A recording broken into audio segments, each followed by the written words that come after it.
What do you see, working with a lot of the junior players that you work with? What would be sort of the top two or three sort of biggest limitations that are generally seen in the tennis players you work with from a physical standpoint? The first thing that strikes me is that virtually every player that comes to me um, is is quad dominant. And if you're going to be an effective mover, you're going to have to be hip dominant. You have to be glute dominant. And so we spend a lot of time. When I first started working with a player, I spent a lot of time getting them in different positions with the power plate to get them into a squat position, a proper squat position that allows them to feel what the position is. And all of the movements, especially a lot of our plyometric movements, will focus on becoming hip dominant, becoming glute dominant, getting that glute activation before we start, obviously. And one of the things that I see with that too is the weakness. You see a lot of abduction with the knees. If players aren't firing the hip properly, they're going to injure their lower back. They're going to injure their hamstring. They're going to injure their knees. So I see a lot of that, and that's probably one of the first things that I spend a lot of time on with a player is getting them to be hip dominant rather than quad dominant. The second thing would be the lateral movement, and lateral movement makes up about 70% of the movement in tennis, so it's extremely important. And I'll put a player in an evaluation into just a simple lateral bound or a lateral lunge where I want them to be able to pull through their heel, make sure that they're strong enough. And what I find is that most of our players come to us, they are somewhere between 30 and 65% of what they can do laterally. Their lateral movement is lacking by that much. And I actually get excited about that because I'll take a player that, let's say, they come to me in their top 50 USTA ranking in their age group. And I watch them, and their movement laterally is 40% of what it could be. I get excited about that because I know I can get that improvement. This player has achieved a lot already, and they're out of whack with where they can go. To me, it makes their ceiling so much higher. And so we really work with that. Probably the third thing that I've noticed the most is a lot of shoulder issues, a lot of players winning strokes, and they don't have stable, they don't have good scapular stabilization, and so we spend a lot of time again just retraining the body, teaching the brain that this is how we want the body to move. We talk a lot about neuromuscular and in their warm-ups and in their activations, getting them thinking and concentrating on what they're doing. This is what we want them to feel like. That's the other thing, whether it's the lack of scapular stabilization, the inability to move as well laterally as they could, the fact that they all come in quad dominant rather than hip dominant. To me, all of these things can be fixed. It's not that they don't know how to do it. It's just that they've never been taught how to do it. And that honestly is why I think our job is so important. Because if we're doing our job, we're going to keep that athlete healthy, first of all. Because if you're not healthy, you can't be on the court. And the first goal of any training program should be health. And the other thing is, if we're able to do that, we're going to take that player's game to another level. And they're going to have the confidence that they can be on the court, that they can move properly, that they won't get injured, that they're going to move more efficiently, that they're going to be stronger. And that to me is think you just really hit a lot of important points there. And just to sort of recap real quickly, too much quad dominant that's seen, not enough glute hamstring work, and that's partly due to tennis positioning, getting in that ready position over and over and over again, so we have to work against some of the stuff that they're taught on the court. Second you mentioned was the effect of lateral movement and a lot of players' inability to be able to move laterally as efficiently or effectively as sort of straight line movement. And then thirdly, you talked about the scapular stabilization and just how important that is really from an injury prevention standpoint as much as from a performance standpoint. And I think those were three huge points that you made that are really applicable at every level of the game, but especially at that, higher level junior competition. And then if there are any collegiate strength coaches, athletic trainers listening, that's also a very big area that needs to be prioritized in that population group as well. From your perspective, you'll see a lot between male and female players. There's definitely some differences out there. When you work with female tennis players, are there things that you do a little bit differently compared to what you would do with a male tennis player? The game of women is played just a little bit differently.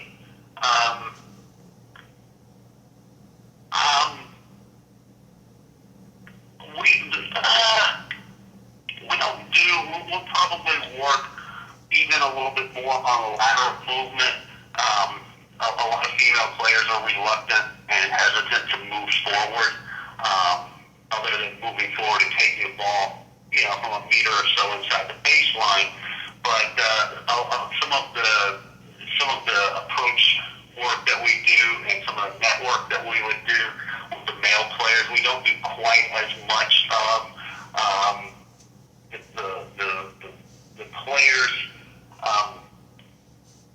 tend to, the points tend to be a little bit different. They hit the ball a little bit flatter as a general rule at that level.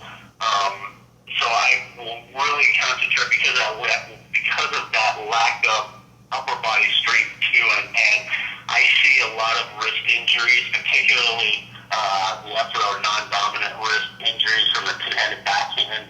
So we spend a lot of time more so with the girls doing this prehab. We probably learned that because I've had two players that have had surgery, and I've had two more wrist surgery, and I've had two more that have missed significant time because of wrist injury. So we've really kind of upped how much we do that in the last, I'd say, year and a half. I think the biggest difference, though, and when I was a coach, I coached probably about 85% female players, and there is a difference in coaching. I think it's more from a mental or emotional side. The way you push players, you back off the tool all the time, and I'm a big believer that you're going to be a good coach, whether it's a strength coach or whether it's a tennis coach, whether it's a basketball coach or a soccer coach, that you need to get for your players.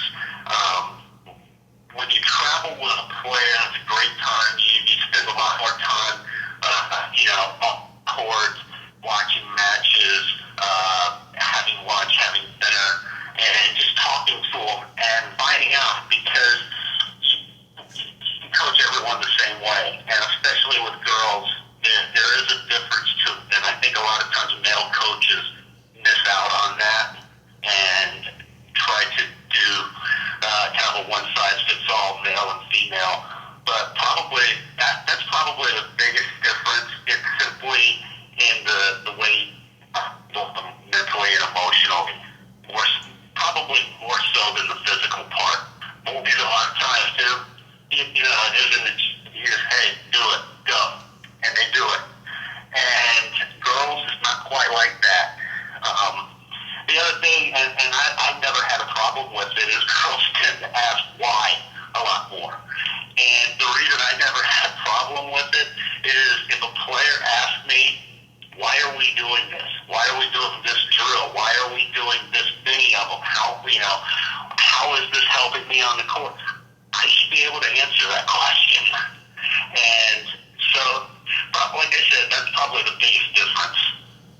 I think those points you made were really beneficial. The aspect of the non-dominant wrist, and again, for people that are listening that are strength coaches or athletic trainers and aren't that familiar with the sport, that is usually a result of something they're doing in their stroke mechanics. That has a lot to do with either a weakness somewhere in the upper body or the lack of using rotation or the lower body to hit the ball. So they're resulting in a sort of inappropriate or poor biomechanical pattern.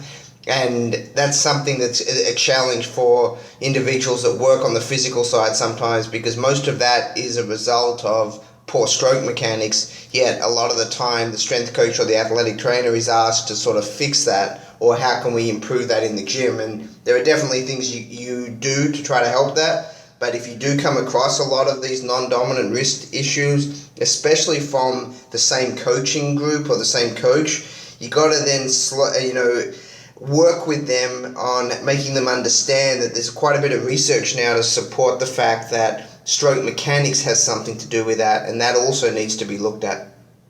So I'm not sure if you have any thoughts on that, just to help sort of some of these strength coaches and trainers that may not understand sort of the stroke mechanics piece of it. Absolutely, 100%. That big part of injury a lot of times is a biomechanical stroke issue. And again, that's why it's so important to get out and see the players hit. One of the girls that I work with, who's on the satellite circuit, she had a non-dominant wrist injury, and I went out, I watched her hit, I talked to her coach about it, and she was having trouble with a ball to her backhand, and she was not in a position, she was not comfortable yet in hitting that hard deep ball on the backhand side with an open stance. And so I was able to take some drills into the gym which was going to help her with her setup, help with her loading, and help her get the lower body cleared in time. And she's back out playing now. So again, that's where working with the tennis coach goes a long way. The other thing is a lot of times that can be goes back to the shoulder issue. A lot of times an elbow issue can be if it's a lower level player, it's probably a stroke production issue. But if you have a higher level player, they usually don't have elbow issues that are a result of biomechanics. It's usually something, maybe they're winging it off their forehand. Again, a shoulder scap issue, a scap stabilization issue that can come down. Anytime you have an injury in a joint, I always like to look, one or two joints above and below that to see if that's the actual cause of it. For example, a lot of knee issues are actually hip issues. So we'll take a look at that to see exactly what's going on. No, that's really, really great information. And I think if people sort of want to contact you, players, parents, for consultation or to send players to you, what's the best way to reach you? The best way to reach me would be either through my email, which is richard@rawtennisperformance.com. You can find a lot of information about the training that we do, some of the players that we work with. I have blog entries on the website, which is the www.rawtennisperformance.com. Follow me on Twitter, again, @rawtennisperform. We have a Facebook page, and you can reach me on my cell phone, which is 404-725-3461. Wonderful. Thanks so much for your time today.